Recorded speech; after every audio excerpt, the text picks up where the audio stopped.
We're here, yet another YouTube outdoor and gear review channel. Today I want to show you a crazy bargain knife, a true budget knife, the Kubey K003. It's a flipper, a beautiful flipper, full-size flipper with a G10 handle, D2 steel, beautiful recurve, tan toe. And the fit and finish on this knife is about as good as you can get on a pocket knife, on a folder. And all of that for a budget price of 16 euros, so about $17. Now let's see the weight of this baby. So we're talking here about 149 grams. Compare that to Counterpoint, which is my favorite knife in terms of weight to capability. 138, so it's a little bit heavier than a Counterpoint 1. Similar size, similar blade length, almost the same. Counterpoint 1 is a little bit bigger. Let's compare that to the Ontario Red 1. It's 141 grams. So yeah, it's about the size of Ontario Red 1. It's pretty much the same size overall. If you look at the details of the Kubey knife, it's just amazing value. I like everything here is rounded off. There is no sharp edges anywhere. Those G10 handles are so thick and beefy, it really feels substantial in your hand. The steel liners on the inside, they're actually skeletonized. At least the one on this side. The side with the liner lock has a little bit skeletonization in there as well. So it's very lightly built.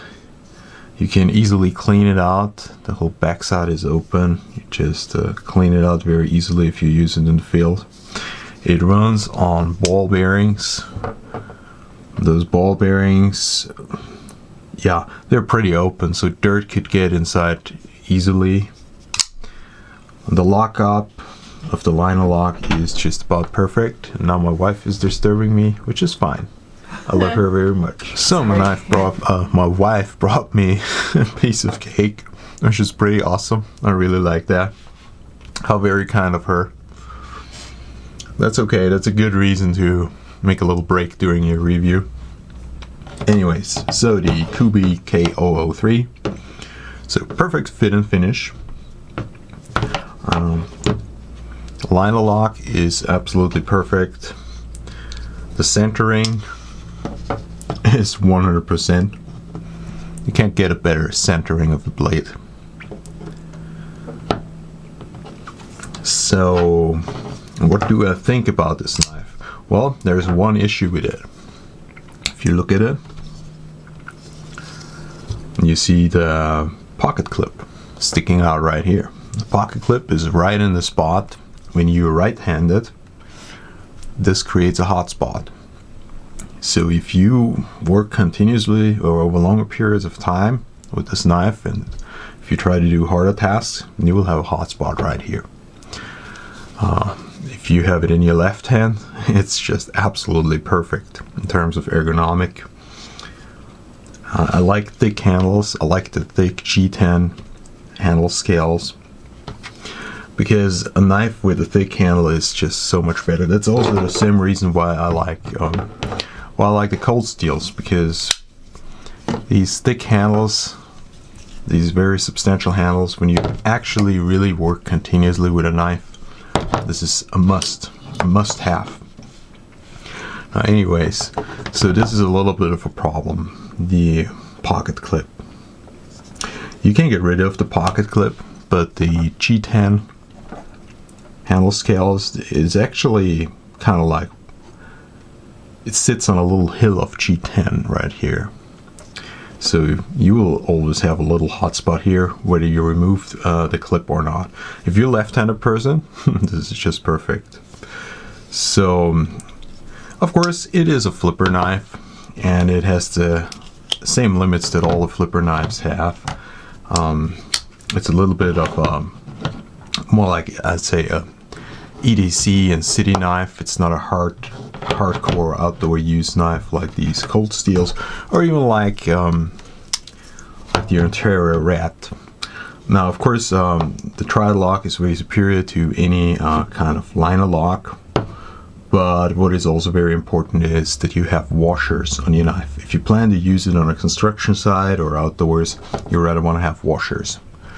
It's just so much more, much stronger, and dirt cannot get as easily inside. So this runs on ball bearings, which comes with all its advantages. Of course, when you close up the knife and everything, just runs super smooth. It's very fast. It has this awesome sound when deploying. So very nice. But of course, a little bit of a different purpose from hard use knives. And yeah, it could be compared to the CVV Praxis, which is also a flipper knife. And here, the size is very similar. But the CVV Praxis is more like $50 or $60, and this one you can get for $16 or $17. So big difference in terms of price. On paper, this one has a better steel. This is like 440C steel, which is excellent. But this one is D2 steel. It's incredibly sharp. Let me just show you. Incredibly sharp.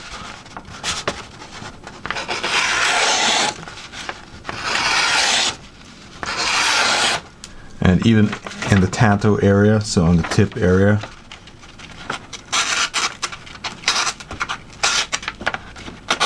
it's almost as sharp as in this recurve area. Let's compare that to the CVV, which is also very sharp. Yeah, not quite as sharp, but it has a little damage. I use that more often. So extremely sharp knife. Very beautiful, interesting blade shape. Definitely, if you look into a flipper knife, something that you use in the city, cut open boxes or whatever, then this is definitely a great candidate. If you look for something for hard use outdoor, go with a cold steel or Ontario Rat or something like this. But for all the other general purposes, this one is an excellent knife. And yeah, of course, there's no blade play or whatever. This is just perfect, just like we have come to expect for in this day and age, also from Chinese knives. What I want to say is, like, the CVV Praxis is so much lighter than this Kubey 003, and I don't know exactly why. Maybe it is because of the thicker blade. It seems a bit heavier in the front, but the CVV Praxis is skeletonized like no other knife. It's beautiful the way they skeletonized this. This is also very well skeletonized, but just not to the degree of the CVV Praxis. But it's amazing to see how much attention to detail is in this knife. And it's beautiful in every little detail. If it didn't have that little hiccup with the clip, then it probably would be a knife that I actually carry every day. But this way, it's just more like a fun flipper knife for me, for occasional use. Definitely, you can't go wrong for under $20. It's just amazing value. What a beautiful example of manufacturing. And that makes you actually wonder, because Kubey has knives all the way to up $150 or something like that. If their cheapest line of knives offers that kind of quality, what's then with their, let's say, $30-$40 line of knives, with their $100+ line of knives? I mean, how much higher can they go in terms of quality? I have noticed though that Kubey goes a little bit more with design aesthetics. It's a little bit more playful in their designs than, for example, Cold Steel. But other than that, I mean, even the entry-level knives have amazing quality. So much attention to detail. So that really makes me curious about that brand, Kubey. So check out the link below my video. If you order through that link, I guess maybe you support my channel. I don't know how exactly that works through Amazon or so. But anyways, beautiful knife. Glad I found that. And I hope you like my review. This is Wear and Tear, over and out.